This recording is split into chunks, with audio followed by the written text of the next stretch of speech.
For this lesson, I'm using the 0202 Source and Program Monitors project. And you can find that with the media that comes with this lesson. Just double-click on the project file to open it. Most of the time you'll invest in video editing will be spent watching clips and making creative choices about them. You'll use the Source monitor up here to preview clips and the Program monitor over here on the right to preview the sequences you add them to. So let's learn a little bit more about the Source and Program monitors. You can double-click on any clip in the project panel to open it in the Source monitor. You can play and stop using this button at the bottom, or you can use the Spacebar.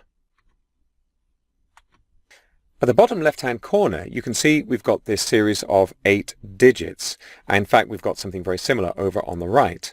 And this is called timecode. It's measuring where we are in the clip in terms of hours, that's the first number, minutes, seconds, and individual frames. I can tell by looking at the bottom right-hand corner here the duration of the clip. It's 0 hours, 0 minutes, 13 seconds, and 14 frames long. But the bottom left-hand corner is telling me where I am relative to all of the media that the camera recorded originally. It's pretty common for professional camera operators to begin at different hours. We weren't 6 hours and 42 minutes into this shot. The camera probably began recording at 6 hours just to make it easier to identify one batch of media from another. As we move through the clip, you can see these numbers change. If I click and drag at the bottom of the clip,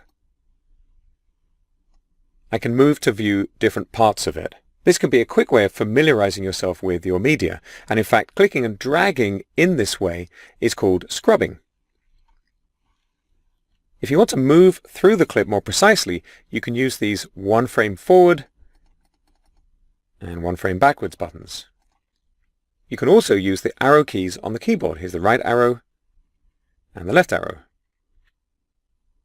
It's quite possible you won't want to use all of a clip. Sometimes you'll have a very long recording where you only want 5 or 10 seconds. And you can tell Premiere Pro which part of the clip you want using special marks.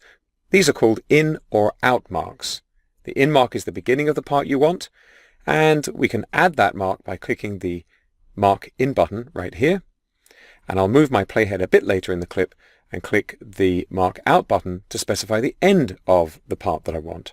If I use this clip anywhere in a sequence, I'll only get this piece that's highlighted between the marks.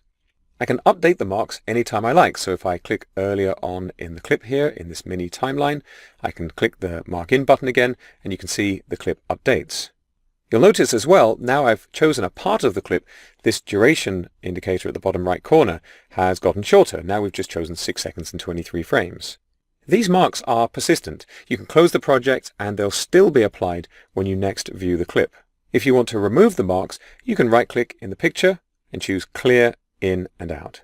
The Program monitor has the same controls as the Source monitor. You can play, stop, and so on. One major difference, of course, is that it's showing the contents of the sequence that we've created down at the bottom. If I scrub through the Program monitor, it'll scrub the playhead in the sequence as well. There are in and out marks here too. But when you add them, they're actually added to the sequence. And that's for a more advanced workflow that we don't need for now. So I can right-click in the Program monitor and choose Clear In and Out, or for that matter, I can right-click in the sequence right at the top where the numbers are and choose Clear In to Out as well. In a way, you could say that this timeline at the bottom of the Program monitor is a mini version of the full timeline below it. That's an introduction to the Source and Program monitors in Adobe Premiere Pro.